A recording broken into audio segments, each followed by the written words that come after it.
Hi guys, so this is an interesting video on Wild Rift.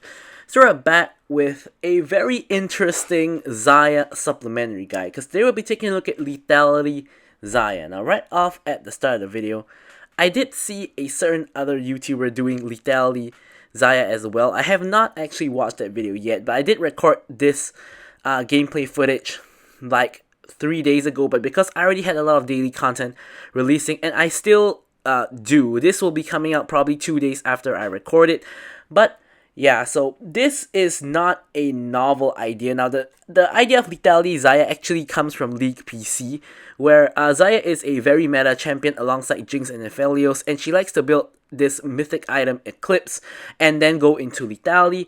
But anyways, if you guys don't know what I'm talking about, it doesn't really matter. It's just explaining where the idea of Lethality Xayah came from. Basically, it's League PC in summary. So the thing about it is that in Wild Rift there isn't any the item Eclipse doesn't exist. It's a League PC item. So instead we're gonna build Manamune. So this is basically the build, the runes, and the spells. I'm going to be going through it one by one.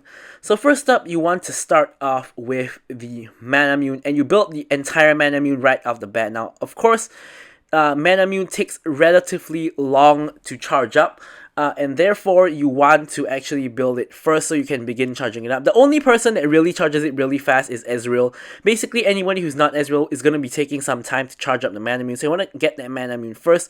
Normally, by the time you complete your second item, Youmuu's Ghostblade, is around the time where Manamune gets to 700 stacks and you evolve it. So you generally have a power spike when you hit your second item, the Youmuu's Ghostblade, which of course is a really good lethality item. I mean, you only have 4 choices: Umbral Glaive, which is generally the worst option. Then you have the pure damage option of Duskblade of Drakthar. Then you have the movement speed option of Youmuu's Ghostblade, and the safety option of the Edge of Night. So in this case, I like going for Youmuu's Ghostblade and then going for the Edge of Night as my... Technically, it's not my next item, but we'll get into that in a bit. But first, I'll talk about the boots. Now, if you take a look at this, this is a screenshot, by the way, so I can't actually change this right now. But the boots, you don't actually go for Gluttonous Grease. You actually go for the Ionian Boots of Lucidity, because in this build, your cooldowns are everything, and your basic attacks don't really do damage. Is mainly your main source of damage is your Q and your E. So you actually go for the Ionian Boots of Lucidity, and generally you still go for Stasis for the safety. Now, after you complete your boot enchant and your Youmuu's Ghostblade, generally the next item you go for is the Dirk. It's not going to be immediately into the Edge of Night. It's generally going to be the Dirk first to get that 8 lethality, and then you move on to taking the Seralda's Grudge. Now, I did always say in my Xayah, like, you know, complete guides, updated complete guides, etc., that I never really thought Seralda's Grudge was a very good idea, and I still stand by that. But just because this is a lethality build, and your damage comes solely from your, not solely, but like 90% of your damage is from your Q and your E, you kind of need the Seralda's Grudge to use your Q to slow them so that you can possibly try to, like, you know, E them immediately without them like sidestepping or walking away because of the slow, or possibly getting another 1 or 2 more feathers for more damage and a root as well. So it's a completely different playstyle from the normal Xayah, which I really wasn't used to at the beginning as well. So afterwards, you go for the Edge of Night, obviously completing your Dirk, which basically gives you the extra spell shield, always useful, and then you finish it off with the GA. Now, if your GA is down, you can always obviously go for defensive options like Maw, for example, or you can go for just another lethality item like Duskblade of Drakthar. So now we're going to talk about the runes. So basically, for lethality, Xayah, the best rune you can possibly take is just Airy, because there's no Arcane Comet. So Airy is the best for poking. Same goes with Varus. Essentially, the lethality Xayah build is the same as lethality Varus's build, essentially. So for the domination rune, actually pretty much the only viable option is like it's either you go for Triumph or Brutal. Now, I don't really like Brutal because I feel like it falls off, you know, when you get to like the mid game. So I went for Triumph instead, which will give you more damage when the enemies are at low health, and also gives you that heal upon takedown. And for the other two, as usual for Resolve, it's always between Hunter Titan, Bone Plating, and Adaptive Carapace, depending on what you prefer. And for the last one, you want to always go for Hunter Genius, because as I said, the cooldowns are very important, and you want as much ability haste as you can. For the spells, you go for the Exhaust and the Flash. Of course, you can opt into Barrier as well if you so choose. So with all that out of the way, we can jump into the actual gameplay. Alright, so here we have the gameplay. As you can see, it's a pretty long match of 22 minutes. And in the beginning, I'm going to cover two things, which is going to be the playstyle as well as the leveling order. So for this particular Xayah build, you go for the normal leveling order on your first 3 levels of taking your Q, your E, then your W. But afterwards, instead of maxing E, followed by W, followed by Q, you actually go in a different order. You max Q first because your Q is your main form of damage. And then you max your E afterwards. As I said, your Q and E your main forms of damage. And then you max your W last, of course taking ult whenever available. So now we're going to get into the playstyle. Basically, Lethality Xayah's playstyle is a little bit like Varus' playstyle, except that you don't have the range of Varus and you don't have the ultimate Varus with the CC, but instead you have a safety ultimate which Varus does not have. So basically what you want to do is, in the laning phase, you want to shoot your Q at the enemies as much as possible to proc your AoE and get in the poke. Whenever you can, just try to Q them, something like this. Of course I didn't hit it there, but you generally just want to go in for Qs whenever you can. And obviously you want to hit your E whenever you can as well, onto the enemies. Like here, Lux hits a root. I try to go for a max range Q. I hit a couple of Qs on Recall the Feathers. Vayne tries to go for the trade onto Lux, but and Karma does eventually get it, but I do manage to flash forward and trade the kill onto Karma with my Q. So pretty much in the first couple of levels, you can actually play Xayah as you normally do, because obviously we only have a long sword, so regardless of whatever build you're going for, Xayah is still the same in the first couple of levels. But when you start building items, like for example now I have like a Tyr and a Caulfield's Warhammer instead of what would normally be like a BF sword and maybe a Kirkai shard, instead, is basically now you have to sort of play more towards the lethality playstyle of just QE kind of thing. And in the lethality playstyle, you don't actually really care about getting the root. So if you are given an opportunity to just QE for the damage, you will just do that when you hit like your 2 item power spike of like Manamune and Youmuu's Ghostblade. Now if you do QE in lane before that, you can still do it, but you're not really going to get all that much damage. Now here Vayne gets rooted. I hit a max range Q with Airy for a little bit of poke. So basically you just play it like a poke champion, like a Varus basically. Now the main strength and weakness of this is Lethality Xayah is really strong in the early game especially, and in the mid game as well. But the issue is, the moment you get past the mid game into the late game, you become extremely weak. Basically, you fall off like a truck.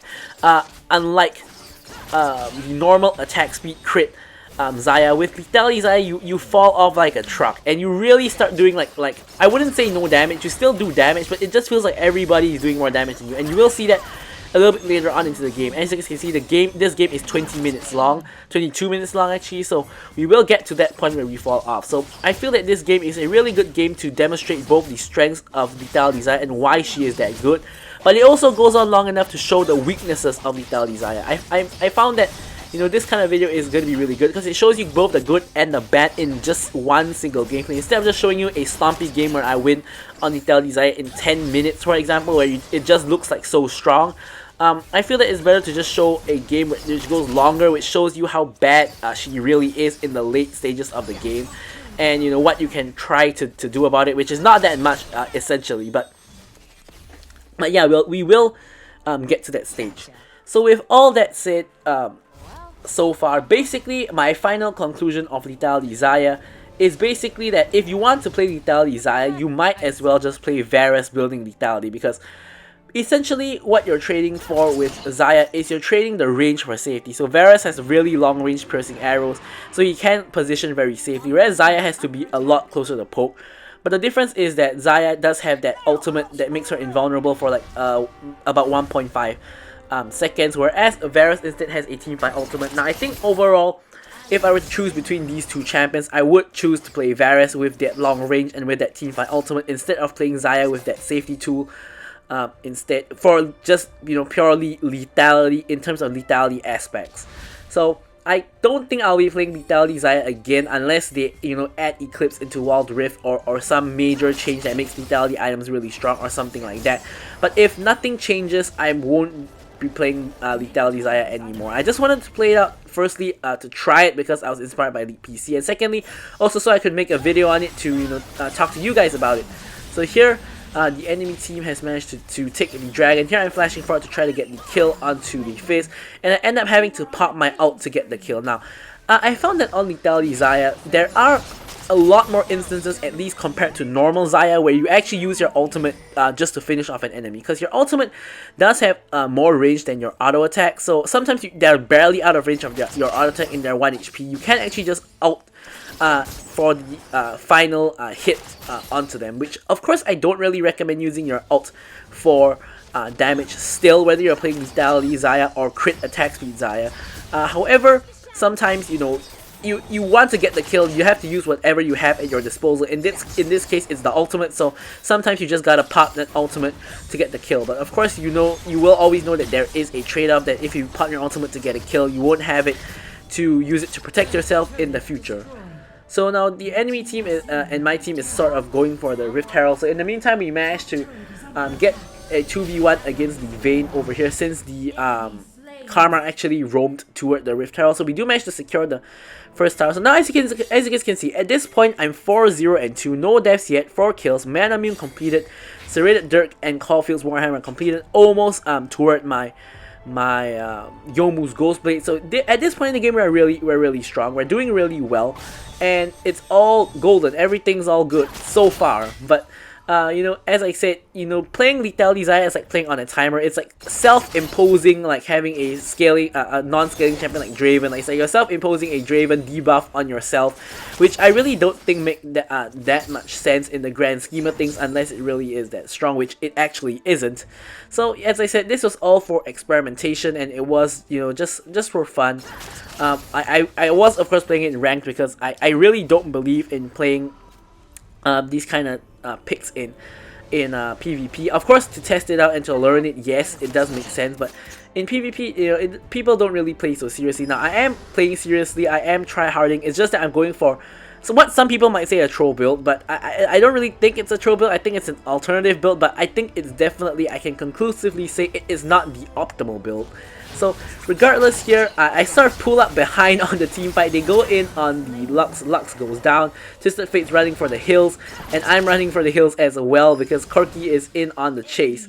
So in the meanwhile, Olaf and Teemo manage to trade kills onto each other, and Vayne is pushing in. So obviously I don't want to let Vayne push for free, so I'm gonna just rotate down to clear out the lane, and you basically just stop her push. In the meantime, the enemy exerting a lot of pressure in on mid.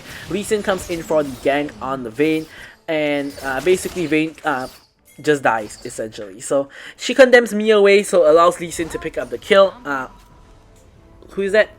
Olaf actually TP's the top, so Olaf actually bought TP and Chant, didn't go for the Righteous Glory. But anyway, as you guys can see, same deal with Varus. When you're in the base, you want to spam QE and spam Q perhaps on the way to lane to charge up your Mana Immune faster, because your Mana Immune charges real slow. And by the time you reach this point in the game, as you guys can see, I have completed my Mana Immune, my Youmuu's Ghostblade, which gives me a lot of ability haste. I also have the Ionian Boots of Lucidity, which gives me even more ability haste. So a lot of ability haste. Your Q is very spammable, especially compared to playing the normal Xayah, where your Q is not as spammable. So basically spam your Q at every available opportunity, like you guys can see here.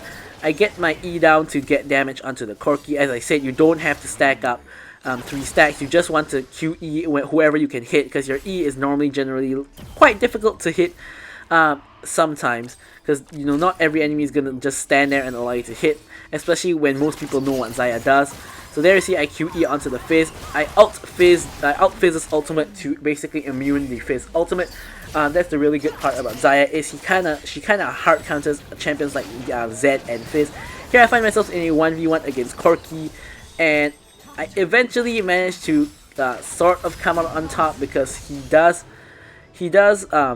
actually escape with 1 HP, and I also escape with 1 HP, but 3 members of their team dies. So overall, we do win the fight, and Lee Sin secures the dragon as well, the Ocean Dragon, which of course basically means my team came out on top on that fight. So now here, I'm just trying to stop the Teemo from pushing, no big deal. The Rift Herald's coming up, so obviously I'm also going to rotate to top side to go over to the Rift Herald. Another wave coming in, just going to quickly clear out the wave first, just QE onto the wave to just clear it out. Just heading over to the Rift Herald area to back my team up, just in case they need it. Alright, so nothing too much happening here. Objectives are a great time to stack up feathers. So as you guys can see, the feathers do a ton of damage. I managed to secure the Rift Herald with my feathers actually. It happens quite a lot when you are playing normal Xayah, that you can use your feathers to secure objectives, but even more so when you play Lethality Xayah, where your feathers do a lot more damage than a normal Xayah build. So, as I was trying to say, objectives are a great time to use to stack up feathers, because if you can stack up a large number of feathers, it not only is to secure the objective, but if the enemy team is foolish enough to get into the pit, you can just pull back all the feathers, and that will deal them a huge ton of damage, and possibly get off a couple of roots if they are in the correct spots. So, it's really good to just auto-attack the objectives with your Q and your E up to set down those feathers on the floor, and they're also a big deterrent to enemy teams that coming into contest. Like if I'm against enemies, I see so many feathers on the floor, I'm not gonna be going in there and get myself rooted and possibly bursted afterwards. So that's also a very good deterrent to the enemy team. So here, as you can see, 4, 0, and 7, I have my Youmuu's Ghostblade, my evolved mana immune into the mirror mana already. I also have my Dirk, so this is likely the strongest point that you kind of really get in this game. Like this is pretty much the strongest point you're gonna get. Like when you hit your like Sorela's Grudge and your Edge of Night, it is, of course, you will get stronger, obviously, because you're getting more items. But the issue is that by that point, you're pretty much getting outskilled by majority of people already. I would say that by the time you get over 15 minutes, you're guaranteed to get outskilled by most other champions already. And even now, when you're on to getting about 12 minutes, I would say that I'm slowly but surely already getting outskilled by other champions, like you know, the Vayne especially, you know, things like that. So in the meanwhile, obviously there is an urgency to end the game, but you know, just because you want to end the game doesn't mean the game is gonna end. Here I actually got caught by the Vayne, but I managed to ult and exhaust the Vayne, then follow up with my stasis and pull back my feathers, and somehow I actually survived that entire ordeal. I'm backing away from Twisted Fate because he has the Fizz ult on him and I don't want to get hit by that. Fizz, he is you know, running and we're on the chase, but we cannot simply cannot reach him, so we're not gonna waste time on the Fizz, or rather Lee Sin is gonna waste time on the Fizz. He actually flashes for the Fizz. Don't think he gets him eventually. Olaf is running for the Fizz as well. But in the meantime, I have the Rift Herald, so I'm gonna set it down in the mid lane, and we can use it to push down the tier 2 mid tower. So now here is the first major mistake of the game, and this is basically where things start to go downhill. So we all get caught actually by the Karma Ultimate. I wanted to be greedy and get the second charge of the Rift Herald off. Now not only do we not actually get that, but I die, Lux dies as well. Here we see Olaf and Lee Sin going in. Olaf gets kited by Corki, Olaf dies as well, and Lee Sin is just left high and dry. Actually Twisted Fate ports in to help him out. Lee Sin actually manages to scamper off, and Twisted Fate is fine. So 3 of us die. We did manage to trade on 2 kills, but which is not really the worst, but yeah, that's sort of what happens. And this is where the game goes downhill for me in particular. Now we're 13 minutes into the game. As I mentioned, it's only in early to mid game that Xayah is strong. Now arguably we're still in like the mid game. We're not really in the like late game yet.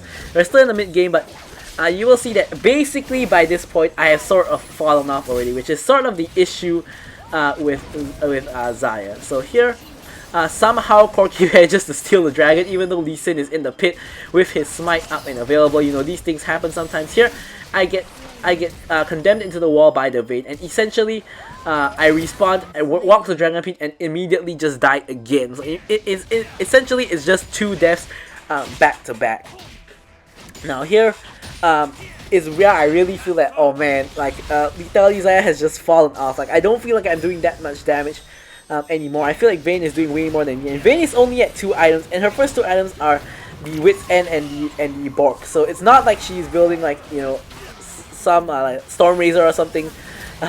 So here Olaf goes in like pretty much 1v4, he dies, and our whole team is basically starting to throw the game. Only Lux is left alive, and the entire rest of the enemy team is basically going for Baron. Lux timing it and shoots off the final spark. But turns out that nothing too much comes of it. Lux actually somehow gets a double kill. I assume because she hit the champions with the final spark, and the Baron actually managed to get the kill somehow. Twisted Fate ports into the middle of both enemies while I'm making my way there. Lux dies, and Twisted Fate is on the run. I finally make it to the scene, but it's a little bit too late to do anything about the situation. So basically, this is where the game pretty much takes a turn for the worst for mostly me, but also for my entire team. So here, nothing too much to discuss. We're just gonna clear out the mid wave.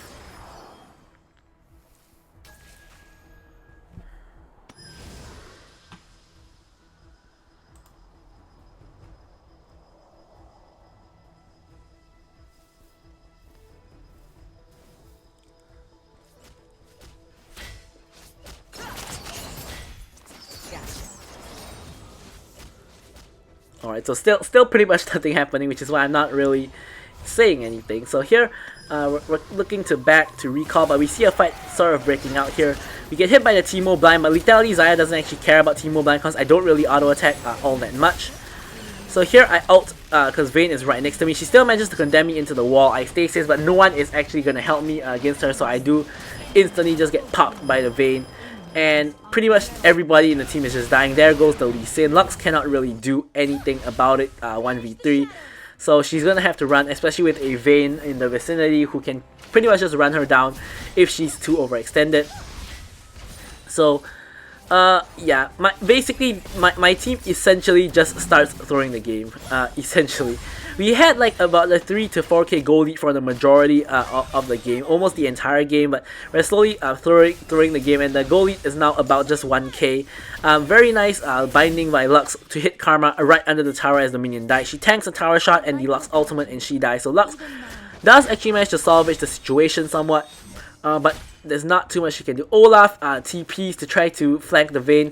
Twisted Fate ults as well, but the Vayne manages to flash away, and to the relative safety of her team, and a 3v3 ends up breaking out between Olaf, Twisted Fate, Lux, and the enemy trio of Fizz, Vayne, and I believe it was Karma. Now there, as you can see, it's a very messy fight, which eventually ends up with Vayne getting a triple kill, which is absolutely horrendous for my team, because as we all know, Vayne is one of the best scaling late game champions, whereas I'm playing Lethality Xayah, who has basically already fallen off. And here, not much I can do. I tried to help him out, but I realized that I got myself into trouble. I tried to get the root onto the Vayne as well as the exhaust, but Corki is in the area as well. Now Corki also scales very well into the late game, of course. Not as good as the Vayne, but still one of the better scalers. Definitely in the upper half of ADCs. Obviously, Corki is mid in this game, but Corki and Vayne are now incredibly fed, and the enemy team is pretty much just pushing down our inhibitor at this point in time, and our whole team has gotten aced, so there's nothing we can actually do about it. Now they do actually try to get some damage onto the base, but they won't actually be able to end here. Olaf ults to immune Karma's ultimate. Lux ults straight down mid to try to do as much damage to the minion wave as possible.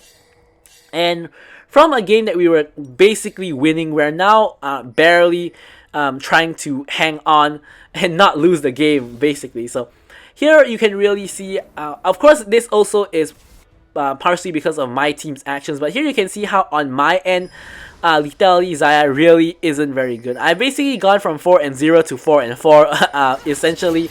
So yeah, it really isn't going too well. So here, the Elder Infernal Dragon is up. So we're gonna see what we can do about the situation. Now here is where I make probably the biggest blunder of the game, considering two facts: that number one, the Infernal Dragon is up, number two, our mid lane is open. So now the enemy team is not doing the dragon at the moment, so I decide to just clear out the wave here. But basically I just get dived by the entire enemy team, which is a very stupid thing by me, because the tower it was so low in the first place. And even if the tower wasn't low, I was so easily diveable. I don't know what I was thinking here. This was a horrible mistake on my part. I should have just stuck with the team. I shouldn't have cared about the wave. But you know, ADC problems, we always go for the wave. So here, this leaves Twisted Fate, basically the top side of the map, for my team, just left to defend against the enemy push as well as the Elder Dragon. Now, if you take a look at mid lane, the wave with double super minions are already just running straight down mid, and we are actually in deep trouble because of the pressure. So Lee Sin hits Q, goes in, Sonic waves in, and manages to steal the Elder Dragon. Now I would say that if Lee Sin didn't manage to steal the Elder Dragon here, we pretty much would have just lost the game right here. And in fact, we're really close to doing that because our team actually gets aced again. But thankfully for us, me and Lux actually just managed to respawn. So we respawn in time to clear out the minions and prevent the enemy team from straight up just ending the game right here. So we are barely hanging on, but now we have the Elder Infernal Dragon. So now the Elder Infernal Dragon, because of how much damage it actually gives in terms of both the damage, percentage damage, as well as the true damage from the burn from the Elder Dragon, actually sort of helps to offset the fact that basically champions like me and Lee Sin have been completely outscaled by this point. I have to pump my ult again to avoid the getting hit by the Fizz ultimate. But yeah, so basically the only reason why now me and Lee Sin will be doing a decent amount of damage is because we got the Elder Dragon buff now, which compensates for the fact that we have basically fallen off completely. Now at this point, I have gotten all my lethality items already, and I'm going to get I'm building towards my GA last item. But as you can see, it doesn't really matter because we've fallen off so hard. Like on like lethality Varus, another good thing about it is it doesn't fall off as hard as this. Of course, when you get later into the game, more people have armor, especially like, you know, plus people build GA, etc. But it doesn't fall off as hard as Lethality Xayah. Like, you really, on Lethality Xayah, you really feel like you're falling off like a truck. And it's not just in this game. I played a couple of games on Lethality Xayah, and it really feels like that every game. So it really feels bad to play. But here, the enemy team makes a major mistake of just committing onto a fight. Meanwhile, Fizz commits onto me. I hit the exhaust, he hits the Zhonya's, he comes in, I hit the Zhonya's, and basically it's just a 1v1 with me and the Fizz. In the meantime, the enemy team just funneled straight into that choke point in the jungle, and essentially my team eviscerated them, and basically only the Fizz is left. So as you guys can see, the Elder Dragon buff is everything. So that Elder Dragon buff allowed us to basically just wipe their team off the map with the exception of the Fizz. But what can Fizz do himself against all 5 members on my team? Now Lee Sin isn't actually really pushing with us. He's sort of defending the bot lane, which is understandable. Because the bot wave is of course pushing in, but not Lee Sin, but Fizz cannot defend against the 4 of us, so we do finally manage to end the game. But as you guys can see how bad Lethality Xayah is in the later stages of the game, and how strong she is in the early stages of the game. So anyways, with all that said, thank you guys so much for watching the video, and leave you guys with the stats as usual. Thank you and goodbye.